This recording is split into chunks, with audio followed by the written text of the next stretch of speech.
मैं मुंबई में रहता हूँ, ये आया मेरे यहाँ पे, इसका मुंबई में कवि सम्मेलन था रात को, सुबह आ गया अवंतिका एक्सप्रेस से इंदौर से गाड़ी लेकर के, तो मुझे बोले भैया दिन भर है, एक अगर रोल मिल जाए शूटिंग में, आपकी पहचान है कहीं भी मुंबई के अंदर।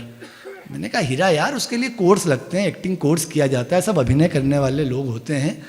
अरे बोले भैया कहीं भी कुछ भी चलेगा, छोटा सा एक बार टीवी पर दिखना है, सब में रहती है खुजली, है ना।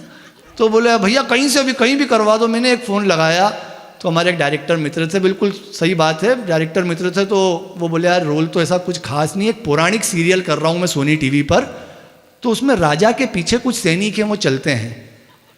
मैंने कहा हीरामणि ये वाला रो। अरे बोले भैया तैयार हूँ मैं तो पैदा ही सैनिक हुआ था। मैंने कहा ठीक है चल भैया तू। मैं इसको लेके गया वहाँ शूटिंग पर। अब इसको अभिनय तो आता नहीं, इसका काम सिर्फ ये था कि भाला पकड़ के राजा के पीछे पीछे चलना है। अब इसने प्रैक्टिस करी नहीं, पर इसको समझ ये थी कि मैं बहुत बड़ा अभिनेता हूँ। इसने भाला पकड़ा, 4 सैनिकों ने राजा के पीछे चलने लगा। अब अपनी धुन में था, कवि आदमी कविता शायरी सोचता है, वो भाला जो सीधा था वो ऐसा हो गया। राजा तो रुका पर ये नहीं रुका।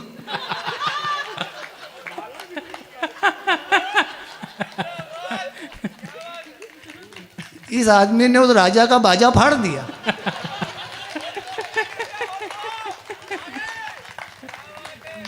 वो डायरेक्टर चिल्लाया, अरे यार बोले पूरा स्किन खराब कर दिया, उसको घायल कर दिया, ये वो सारी चीजें। इसको फिर भी शर्म नहीं, उसके पास जाके बोल रहा, बोले भैया अगली बार मैं राजा के आगे चलूंगा। वो राजा ऑटो में बैठ के भागा बेचारा। बोले अभी तो कुछ अंश का नाश हुआ है, ये आगे चला तो वंश का नाश कर।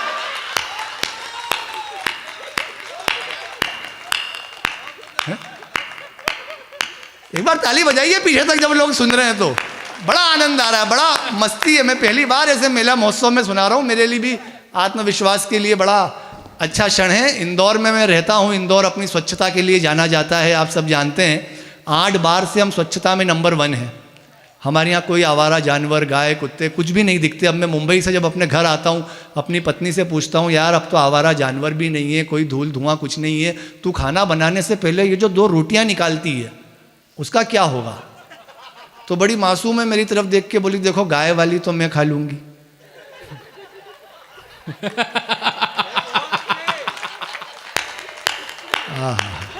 संतोष अग्रवाल जी ने जो स्वीकार किया ताली बजा के कि दूसरी वाली ये भी ठूस रहे हैं।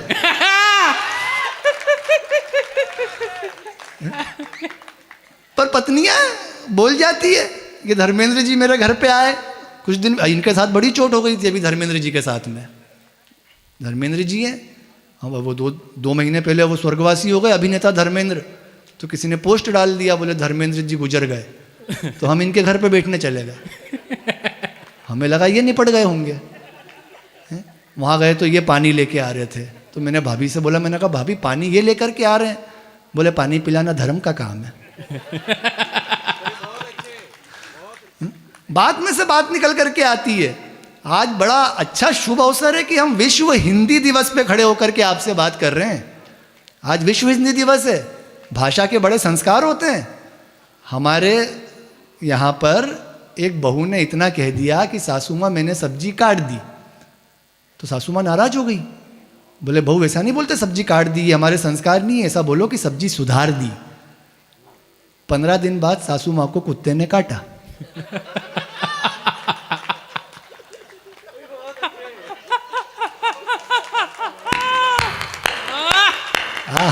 भाभियों को क्या मजा आया सास सुधरने पे। उन्होंने पूरा ऐसा चित्र बना लिया कि ऐसे कुत्ते ने सास को काटा होगा। ओहो वाह, जिस ठाठ से स्वर्ग लोक में देवेंद्र रहते हैं। क्या है हिंदी, क्या है छत्तीसगढ़िया, क्या है भाषा हमारी। हाँ? कविता का जब जादू अपने सर पे चढ़ के बोलता है ना। धर्मेंद्र जी बहुत अच्छे गीतकार हैं। इन्होंने एक बार माँ पे गीत सुनाया कविता में, कवि सम्मेलन में। जनता भावुक, माँ पर गीत था, विषय इतना वो था प्रासंगिक। और प्रीति पांडे मंच पे रोने लगी। अरे मैंने कहा प्रीति माँ मत मत मत रो, ये तो गीत ही है, कोई सच्ची घटना नहीं है। और बोले भैया आप नहीं समझोगे, आप उस दिन समझोगे जिस दिन आप माँ बनोगे। अब मैं कोशिश करके अच्छा कवि तो बन सकता हूँ, माँ थोड़ी बन सकता हूँ। पर ये कविता का जादू है। जिस ठाठ से स्वर्ग लोक में देवेंद्र रहते हैं, जो किसी की नहीं सुनते वो पुलिस वाले सुन रहे हैं, पर मुझे इनसे कोई भय नहीं है, मेरे जेब में 100 के 2 नोट है।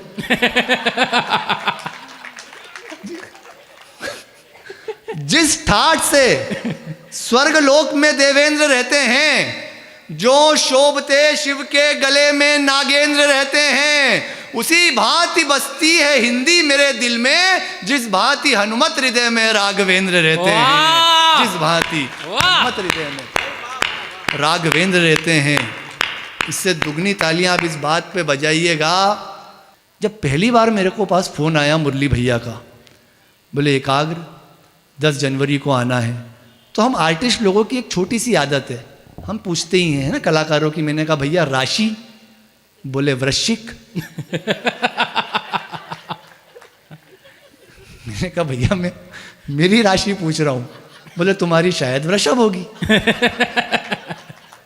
अरे मैंने कहा भैया मैं कार्यक्रम की राशि पूछ रहा हूं। अच्छा अच्छा, बोले कितने लोग हैं? मैंने कहा जो हीरामणि को दे रहे हो उससे 2000 कम दे देना। बोले फिर तो आ जाओ। मैंने कहा क्यों? बोले हीरामणि 2 में ही आ रहा है।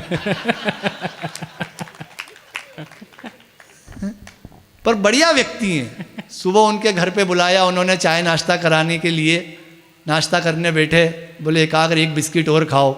मैंने कहा भैया मैं 2 खा चुका हूँ। बोले खाए तो तुमने 3 है, लेकिन गिन कौन रहा है? मैं तभी समझ गया कि आज कितना वसूलने वाले हैं। 4था साल है, हर साल नियमित कार्यक्रम करवाते हैं ये और प्रकाश भैया। तो मैंने सहजता से पूछ लिया प्रकाश भैया से, मैंने कहा प्रकाश भैया इतने साल से आप कार्यक्रम करा रहे हो, कविता से इतना प्यार है? बोले कॉलेज में तो बहुत था। अब ये बात बोल के ये भी झेप गए। इनको लगा यार गलती से निकल गया, लेकिन ये लड़का वहां पहुंच रहा है जहां नहीं पहुंचना चाहिए। तो इन्होंने बात संभाली, बोले एकाग्र देखो कविता और साहित्य तो जीवन का हिस्सा है। मैंने कहा साहित्य क्या तेल लेने, कविता वाला कौन सा किस्सा है?